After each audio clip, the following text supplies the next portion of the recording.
Donald Trump keeps moving closer to the delegates he needs to become the Republican nominee. Now, on Tuesday, as you know, Trump, he won Pennsylvania and in the process picked up 17 delegates. And now, one of the questions we had as to how big a win it was has been answered. Word is that at least 34 of the delegates elected who can vote for anyone, unbound delegates, they have announced that they will vote for Trump. Now, that pushes the magic number for the Donald up to 987 delegates, just 250 short of the magic number he needs. But some Republicans still clearly in denial. Richard is pointing at the other Richard, especially U.S. senators. Political reports, they haven't apparently gotten the memo that Trump looks like he's going to win. Since they're fighting to keep the majority, they could be the most impacted, one could argue, in Washington.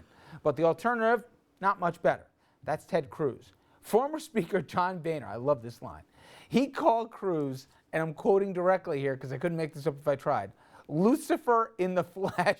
So Cruz, not all that popular with establishment Republicans either here. Okay, Richard, I go up and down, and you know, whether it's Ryan who wants to believe what he wants, certain Senate Republicans who seem to think that this is just a bad dream, they're going to wake up. Andrew does the math every night. He breaks down with the remaining states the way it's trending right now. If you're in Vegas, you'd get better odds here that he's going to get to the number than he won't.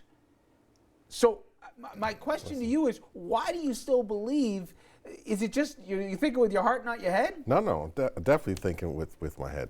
I believe that Trump will lose in Indiana. That he won't get the number. And just as a point of reference, right now it's either a toss-up or Cruz or Trump's up by a point or two. My point is it could go either way right now. Momentum clearly in Trump's corner. It's a winner take most states, so even winning by a little could have a big impact. Understood. But again, there are still Kasich, there's still Cruz, there's still Rubio, Bush. They all have delegates too that added up, could make a difference in terms of getting to the convention. That they haven't released those delegates, those who are not in the race, obviously Bush and Rubio. And I think this really goes to the convention of the floor where it needs to go. Okay, my only problem, Andrew. And the Knicks still have a chance of winning the championship. They do, of course. I mean, they're just a few wins away. So my point, Andrew, is watch as my much words. as we're not trying to bring our friend down here, he's wrong, isn't he? In that right now, without any of the delegates that are already committed to other candidates who will, free them in Cleveland, if not one of those other delegates voted for Trump, he's still pacing right now to get the number. If everything goes badly in the remaining calendar, he still falls very, very, very close to getting to the number that he needs.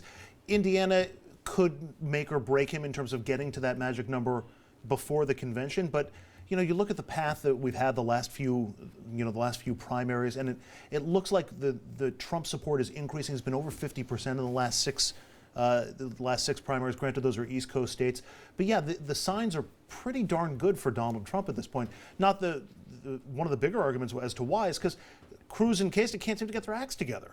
This unity thing that they had on Monday was done by Monday night. They can't figure out a decent strategy to try to stop him. So it looks like the perfect picture is painting for Trump to get there. And isn't it true? In Republican circles, we saw John Boehner, what he had to say. They hate Cruz. I mean, we played a soundbite from Lindsey Graham where he talks about that if Ted Cruz was shot on the Senate floor, they could not get a conviction because no senator would turn in the shooter. I mean, he can't make this stuff up. And he's called Lucifer by his old boss. You have immunity on the Senate floor. Yeah. No, I think the bottom line is this. Ultimately, at the end of the day, I think people in Indiana will realize that Trump is bad for the Republican Party, and two, he can't beat Hillary Clinton. I don't believe that he can beat Hillary Clinton. His negatives are too high. Okay, among blacks, among Hispanics, among women, he has the highest negatives. How do you win a general election with such high negatives? I don't. You're going to pull out more of the white male vote? Cruz is not going to win either. But the real question from this, wait a minute, is what's best for let's talk about what's best for the Democrats. Now, what's best for the Democrats is either Trump winning on the first ballot or probably Trump not winning on the first ballot. And let them fight it out. The spectrum. Well, wait a minute. I'm coming down on the fact that says a fight where a convention fight where they deny Trump the nomination with 1,200 delegates will be worse for the Republican Party than if Trump cruises in on the first ballot. So therefore, I'm with you.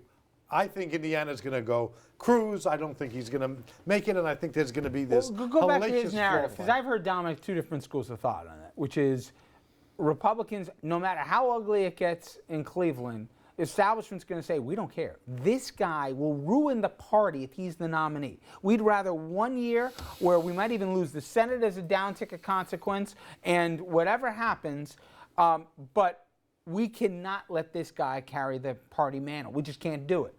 If that happens, would that be worse than letting him go out there? You and I have heard the same rumors. The Oppo research on Trump in Brooklyn headquarters for Hillary, the only worry they have is there's not enough days between the convention and the general election here to get out all the bad stuff they got on him.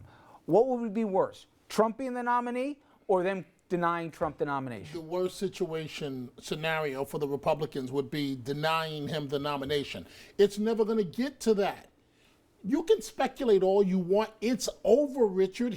The Stop Trump movement started about 3 months too late. He's going to get, what, 1237? He's going to get the 1237. He's going to be the Republican nominee. And guess what? I've said this, but you guys think I'm on drugs or something, and it's not going to be a cakewalk for Hillary Clinton. Remember I told you that. When they rally around Trump at the convention and make him look like the greatest thing since sliced bread, yes, the same RNC that hates his guts right now, that they need that money from the donors, so they're going to have no choice but to embrace him.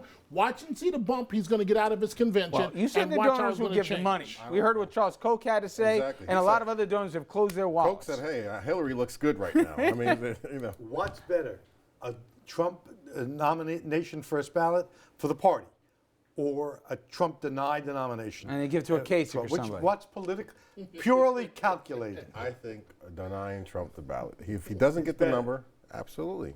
It's important for the Republican Party. It's important for the What's Senate. going to happen to the Trump voters? Same question to you. What would hurt They're gonna come Republicans back? more?